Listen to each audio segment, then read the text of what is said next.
Fala tu!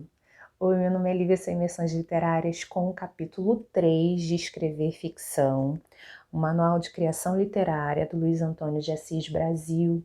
Hoje a gente vai falar sobre a questão essencial do personagem e o conflito da narrativa, que formam essas duas ideias com o capítulo 2, em que falávamos apenas do personagem no seu, vamos dizer assim, sua forma mais ampla, um todo em comum, e vai fazer uma ponte com o capítulo 4 desse livro, que vai falar sobre o enredo. A gente está fazendo um projeto de leitura, caso você tenha chegado nesse vídeo pela primeira vez, não está sabendo do que se trata, em que a gente está lendo, fazendo um fichamento desse livro aqui, ó, que as flags não me deixam mentir, e que a gente vai aprender a pegar esses elementos da narrativa e usar nos nossos textos de forma mais eficaz, para que os nossos textos literários sejam mais atraentes aos leitores.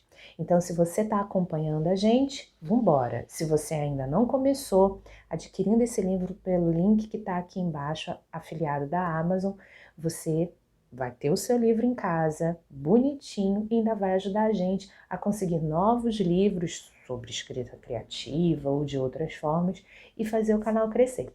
Então, se você quiser saber do que trata o capítulo 3, bora papear!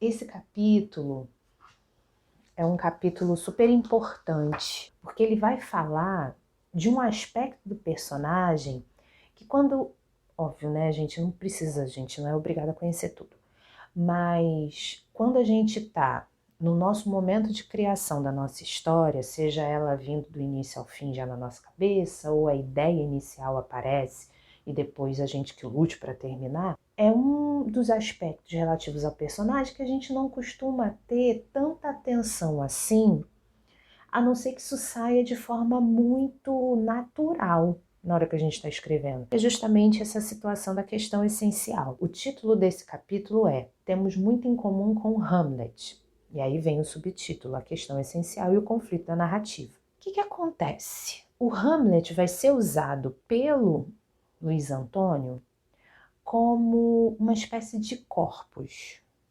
Que corpus?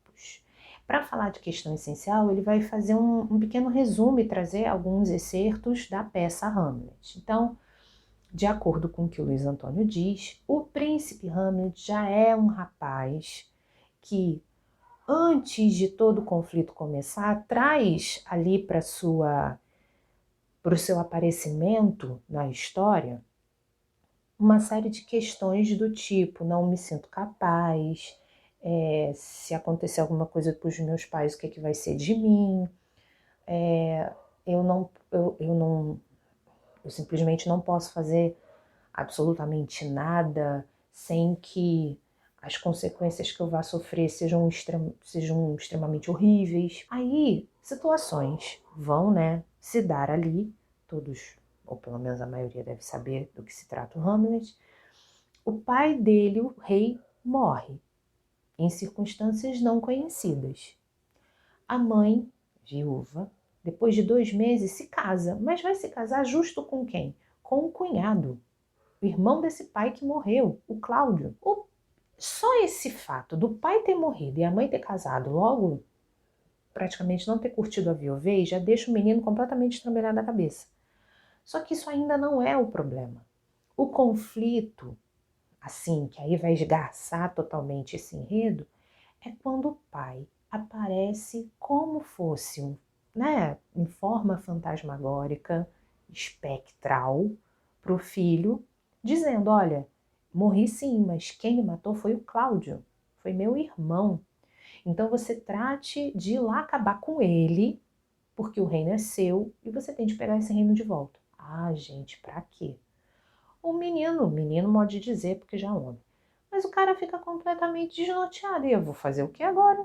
Eu não vou matar ninguém. Então ele fica nesse conflito durante todo o tempo que a peça vai passando. O foco que o Luiz Antônio dá é justamente nessas características que o Hamlet já traz até que a história comece. Então, quando William Shakespeare estava montando, organizando dentro do sistema que ele deve ter criado lá, os personagens dessa peça, ele deve ter atribuído essas características prévias a cada personagem para poder montar esse quadro. Essa característica prévia é a questão essencial. Então, resumo da ópera. Questão essencial, como diz ele aqui, é um componente de personalidade que a pessoa carrega de modo permanente, quase sempre com intenso sofrimento. Ele vai falar aqui que a questão essencial faz parte do ser humano. Nós, muitas vezes, só conseguimos descobrir qual é ou quais são as questões essenciais que permeiam a nossa vida por terapia, indo para o psicólogo, indo para o psicanalista, só com a intervenção muitas vezes de um especialista, né, de um profissional que nos ajude, nos guiando a entender o que passou no nosso pretérito, como fomos criados, a relação com a nossa família e tal, para a gente poder entender os nossos traumas, os nossos sofrimentos. Aqui, se o ser humano é assim e o personagem precisa ser o mais próximo do ser humano, ele não pode ser 100% perfeito, 100% odioso, ele precisa ter as vicissitudes de um ser humano, as contradições de um ser humano, ele também vai ter que ter uma questão essencial. É isso que o Luiz Antônio vai nos explicar aqui. E essa questão essencial, até anotei aqui no parágrafo, ó, ele vai falar mais ou menos isso que eu disse, né? Cabe a nós, ficcionistas, atribuir ao personagem essa marca profunda, pois ela vai ser necessária para deflagrar o conflito da narrativa, e eu anotei. A questão essencial faz parte da constituição do personagem. E essa constituição é justamente o próprio planejamento que a gente para ou faz concomitantemente a escrita. Eu encaro a questão essencial como uma hora que se dá um passo para trás na hora de organizar o texto. Por exemplo, eu sempre tenho deixado, quando a gente tem falado desse livro, eu estou deixando aqui os links dos sites onde eu publico os meus textos. E eu estou para terminar, quando esse vídeo for ao ar, eu creio já ter terminado o livro que está em aberto ainda lá na Wattpad. Então, se você ficar curioso, o título é Bruno, tá o link aqui embaixo na descrição. Eu não tinha conhecimento disso quando escrevi Bruno, quando comecei a escrever Bruno. Eu sabia que Bruno tinha algumas características prévias ao aparecimento ao início da história, e essas características iriam ser determinantes ao comportamento que ele iria assumir diante de um conflito que iria acontecer com ele. Uma espécie de, não chega a triângulo amoroso, mas uma espécie de disputa amorosa entre ele, o interesse amoroso dele e um outro cara. Então, agora, né, lendo, estudando sobre a questão essencial, eu consigo entender que eu fiz isso de até um pouquinho de forma instintiva, mas a partir da leitura disso aqui, eu já sei que eu vou precisar fazer isso de forma técnica. Veio a ideia na cabeça, eu paro, organizo os personagens, procuro dar um perfil para cada um, uma certidão de nascimento para cada um que eu vou fazer.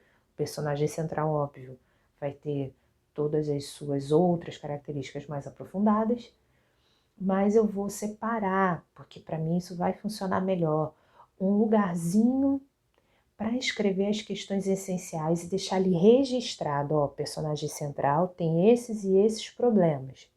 Porque aí, se isso vai desencadear o conflito da narrativa, eu vou poder voltar a esse lugar onde eu escrevi, olhar ali o tempo todo para não esquecer, não confundir e não fazer com que de uma hora para outra isso se perca. Então eu sei que eu já vou ter que fazer isso de forma técnica. É o passo para trás. Você está organizando a narrativa, os pontos que você quer abordar, as relações interpessoais que você quer demonstrar ali. Fica a minha, né, não vou dizer dica, porque isso não partiu de mim, partiu aqui do Luiz Antônio, mas fica a minha fala para você, porque é o que eu vou fazer. Separa um momento específico para listar o âmago desse personagem central, principalmente. para que você, quando for conseguir sustentar, criar o conflito para sustentar essa história até o final, você não perder de vista esse passo para trás que você deu. E deixe isso bem exposto, bem de fácil acesso, para você realmente não esquecer onde você viu, quais os desdobramentos que você quer dar. Beleza? Ele vai falar sobre esse desencadeamento aqui, ó. Você já deve ter ouvido em algum lugar que toda história precisa de um conflito e está correto. Do que talvez não se tenha dado conta é que para que esse conflito seja verossímil e sustente o enredo, ele deve estar interligado à questão essencial do personagem. Por quê? Simples, porque a questão essencial do personagem reage, interage com os fatores externos expressos na história, provocando conflito. O personagem central vai ser o para-raio de tudo que vai acontecer na história, em absoluto. Só que esse para-raio tem esse motivo, tem esse porquê. É a questão essencial dele. Dá um exemplo bem idiota aqui. Suponhamos que você tenha escrito uma história de uma pessoa que tenha sofrido uma desilusão amorosa. Seu interesse amoroso até dá condição no primeiro momento, mas depois a rejeita. É a pessoa, né? Vou ficar falando aqui de gênero, você escolhe o gênero que você quiser. Se fosse outra pessoa a passar pela mesma situação, talvez porque já tenha passado por essa situação muitas vezes, nem iria fazer uma coceirinha ali. Mas o personagem que você está criando é uma pessoa que já passou por abandonos seríssimos, que já sofreu rejeições pesadas. E esses traumas causaram nela um sentimento de inferioridade tamanho que aí, ao invés de ela se sentir a pessoa, a coitada, né, ninguém me ama, ninguém me quer, ela, para poder criar um conflito, né, ela vira casaca. Ela acaba se tornando a pessoa completamente anti-ser humano, um psicopata ou um sociopata. Aí você já tem um elemento a mais.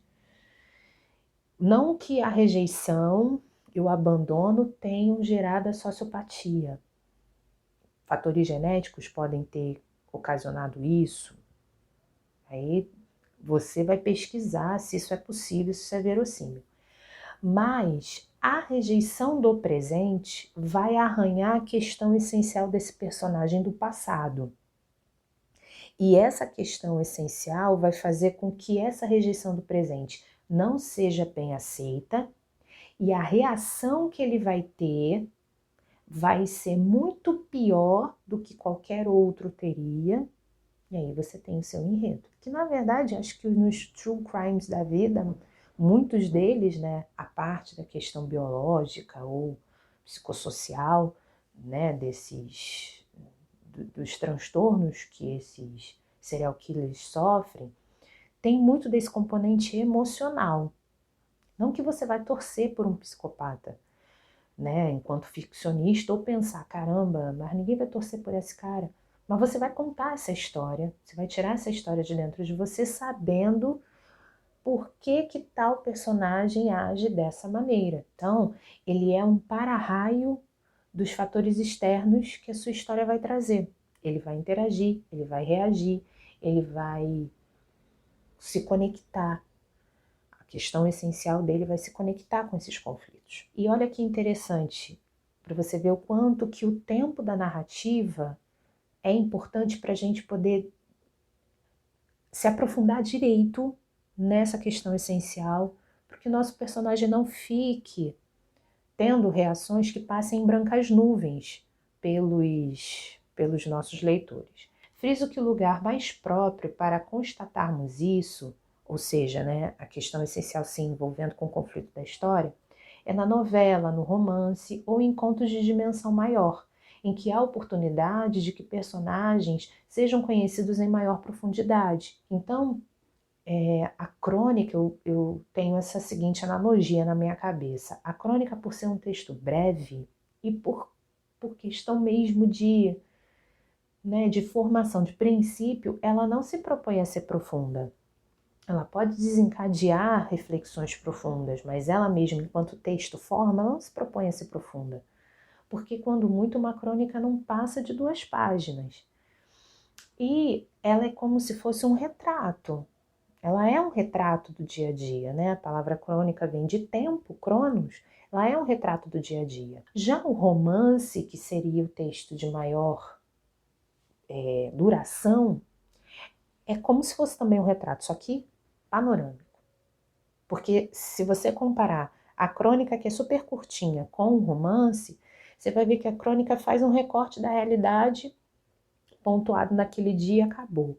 Já o romance não. Apesar de ele também ser um recorte, toda a narrativa é um recorte da realidade, por ele ser mais extenso, é como se fosse uma foto panorâmica. Vai pegar outros elementos da paisagem que a crônica não daria conta de pegar, porque, né, pequenininha. Para você poder fazer essa questão essencial ser bastante explícita para o seu leitor, você vai precisar de tempo, você vai precisar de páginas, de linhas, você vai precisar,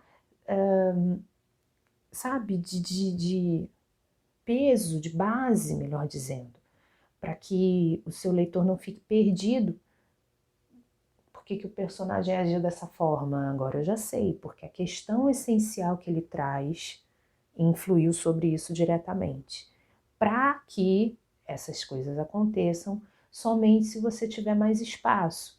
Por isso, opte, se for o seu caso, de querer aprofundar essas questões, opte por textos mais longos, como ele fala aqui, a novela, um conto maior, um conto-novela ou mesmo um romance. Isso daqui também é importante. Quanto mais universal a questão, quanto mais ela remeter a dúvidas que nos assolam a todos, maior a chance de comprometimento do leitor. Não é o que a gente quer?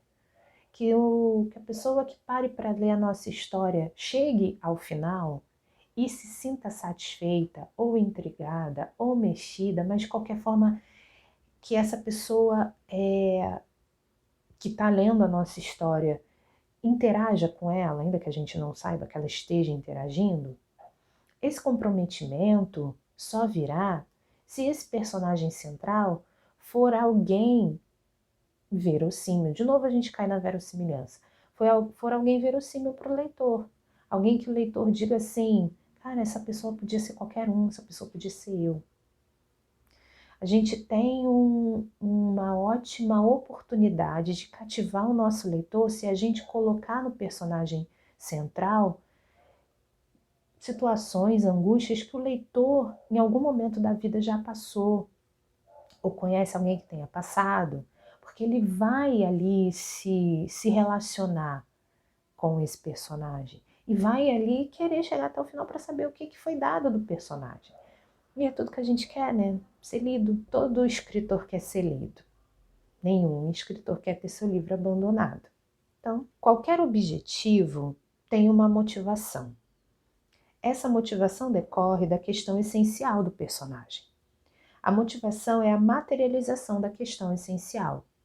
Um personagem que entre na história, comece essa história e vá chegando até o final sem ter para onde ir, sem que isso seja um traço de sua própria característica psicológica, emocional, né? Porque às vezes a intenção do ficcionista é realmente que ele seja o personagem inerte. Ele vai ali explicar o porquê. Vai deixar o leitor, segundo o que o Luiz Antônio diz, muito irritado. Poxa, esse personagem não quer nada, ele não sabe para onde que ele vai, ele não sabe o que vai fazer, mas que pessoa indecisa. E aí, sim, o nosso texto vai acabar sendo abandonado, porque o nosso personagem não consegue ter proatividade. Se, de novo, repito, se essa característica não for parte da própria constituição do seu conflito essencial, assim, sua questão essencial. Então, poxa, é preciso que a gente dê para os nossos personagens um norte. Aqui a motivação a gente pode comparar com o norte. Qual é o norte do personagem que você está construindo aí agora? Qual é a linha de chegada que você quer dar para ele? E esse norte precisa ser consistente com a própria questão essencial. Chama a questão essencial porque é um problema.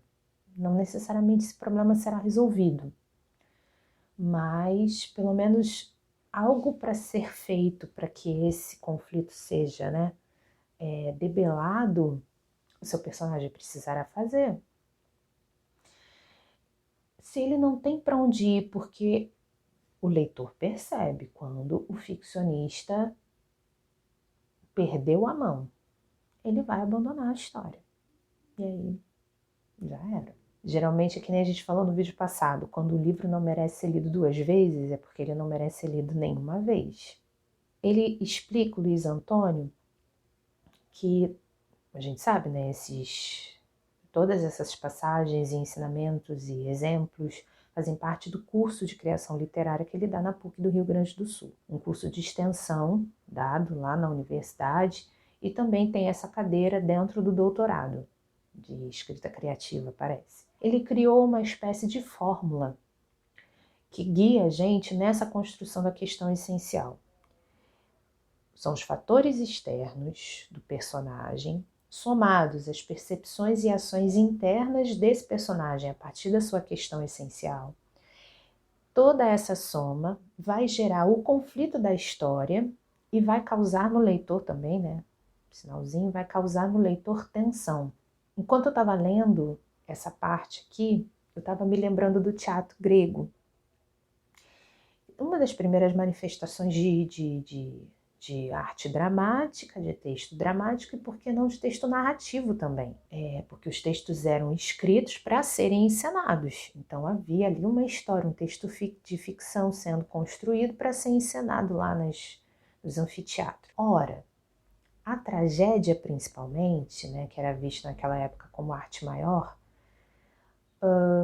atraía os espectadores para os teatros porque eles esperavam ficar tensionados, presos aos assentos. E quando chegava o final, havia neles o sentimento de catarse.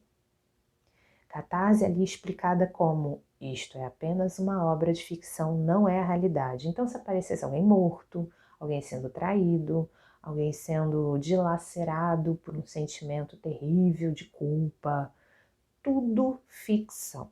Nada era real. Ninguém ali estava sendo morto de verdade. Então, vinha no espectador esse alívio. Catarse é alívio.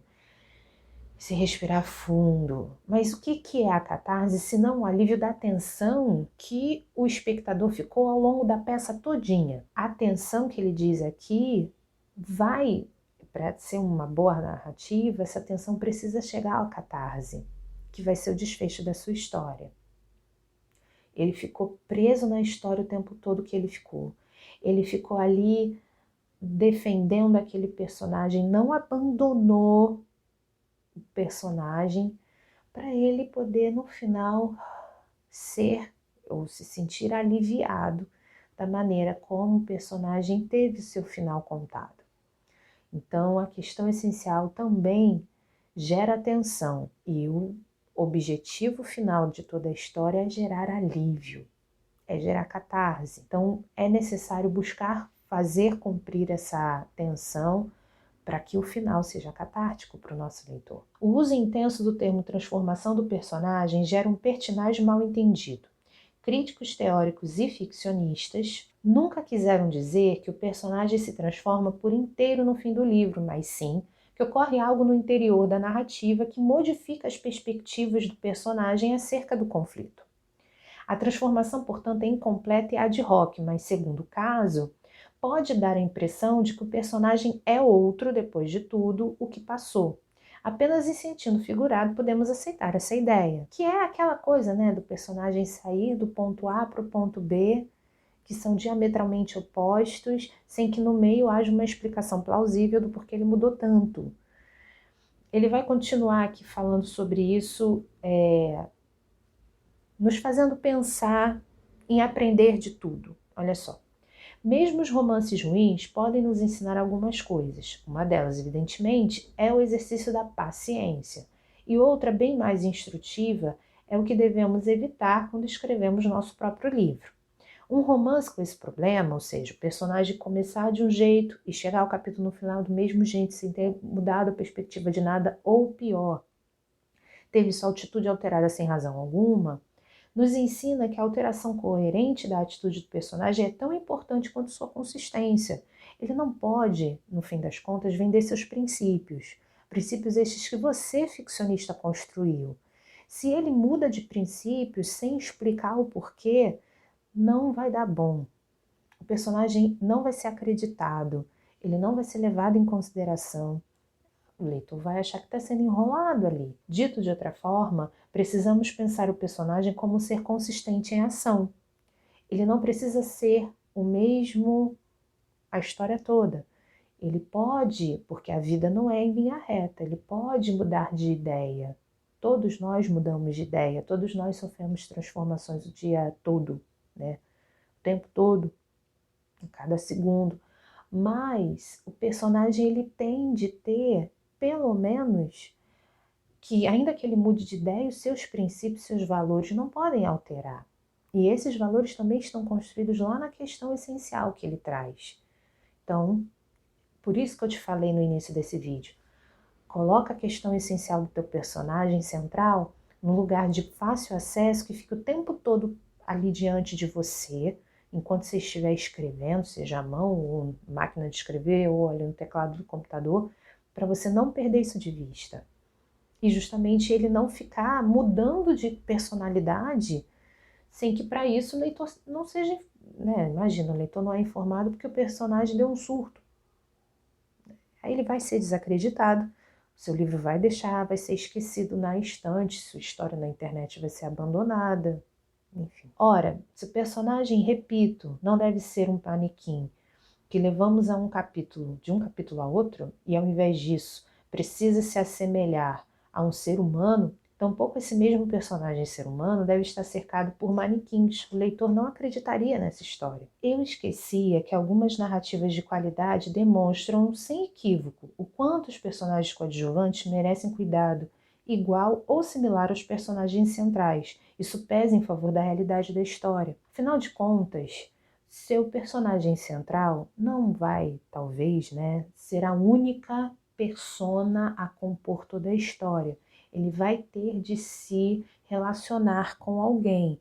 E esse personagem coadjuvante também merece cuidado. Porém, o Luiz Antônio dá pra gente um recado pra gente tomar cuidado com o seguinte: personagem coadjuvante não pode ter, apesar de merecer um tratamento todo cuidadoso com a sua caracterização e quando sai da história, para ele não se tornar apenas um figurante, ele não pode receber as melhores caracterizações, mesmo que breves, não pode receber os melhores conflitos, não pode ter a atenção do ficcionista mais tempo sobre ele, porque ele pode acabar roubando a centralidade do personagem principal e porque ele vai parar de ser mencionado, ele vai parar de aparecer, quem está lendo pode ficar decepcionado e abandonar a história porque se afeiçoa mais ao personagem coadjuvante do que o personagem central. E isso, por exemplo, aí que eu ia dar o exemplo para vocês, a novela, o seriado ou a própria série, elas, né, eles no caso, né, tem por serem obras abertas, tem uma facilidade um pouquinho maior de contornar essa situação. Pegar a novela como exemplo. Você tem muitas vezes em novela, o casal principal não tem a menor identificação com o público porque ele mesmo não tem química. E um casal coadjuvante, que estaria ali nas cenas periféricas, acaba caindo nas graças do público, o público passa a olhar só para eles, torcer pela história daquele casal coadjuvante, enquanto o casal central fica meio ali às moscas. Então você imagina Pro novelista, quando ele percebe que a audiência, o Ibope, está meio que dando essa rateada, ele pode subir o casal coadjuvante à estatura de central e rebaixar o central para a estatura de coadjuvante. Ele pode fazer essa dança de cadeiras, porque a obra é aberta.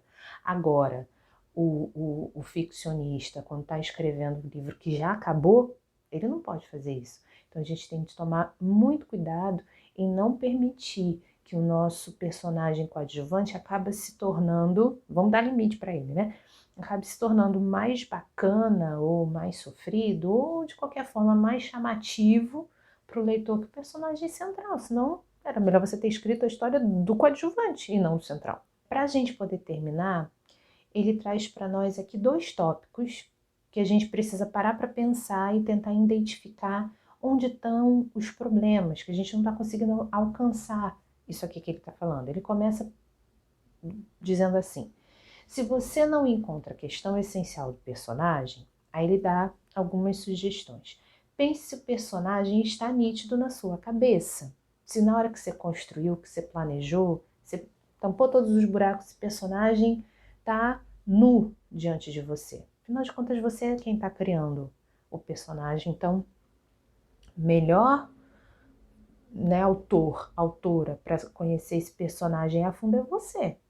Mas ele realmente está nu diante de você? Você conhece a história dele do início ao fim? Pense também em seus temores enquanto escritor. Se você não está se gongando, se censurando. Não vou colocar essa questão essencial não, porque aí eu vou transformar esse personagem nisso, num monstro. Às vezes a história vai funcionar justamente mostrando o lado mais cruel que a vida pode ter. Não sei. Tudo depende das suas influências, tudo depende das suas vivências enquanto leitor e o que você vai trazer depois que você se tornar escritor. E também, se você não está conseguindo criar um conflito que se sustente, ou seja, que consiga passar das 20 páginas, das 50 páginas, das 100 páginas, pense na natureza desse conflito. Será que esse conflito é verossímil? Verossimilhança é a palavra-chave quando a gente fala de narrativa, gente. A gente não pode simplesmente jogar ela fora. Pense na intensidade do conflito. Esse conflito é morno, é frio ou ele é quente, como deveria ser? Pense nas suas leituras. De novo, a gente aprende por imitação. Quem são as suas inspirações? E por fim, pense na sua formação escolar. Às vezes a gente não consegue fazer essas coisas porque não nos foi ensinado. E como estamos à mercê da história que queremos criar, muitas vezes a gente não para analisar essas partes técnicas. Mas tendo como pegar livros assim como esse, que é um manual, ou outros livros de escrita criativa, pelo menos acredito eu que essa parte a gente consiga, né, aplacar, fechar e aprender, né? É isso, gente. Esse foi o 3º capítulo sobre conflito da narrativa, a questão essencial. O capítulo 4 se intitula Escrever ficção é tramar, o enredo e sua estrutura. A gente fala sobre esse capítulo muito em breve. Te aguardo então no próximo vídeo, que a gente vai comentar sobre a organização do enredo. Vou ler, vou fazer o meu fichamento e espero você vindo aqui acompanhar o nosso projeto de leitura com o seu livro. E de novo, caso você ainda não tenha adquirido, dá tempo, ainda tem bastante coisa para a gente falar desse livro ao longo das próximas semanas. Adquirindo seu livro pelo link que está aqui na descrição, você ajuda o canal. Então, eu espero você no próximo vídeo. Um beijo.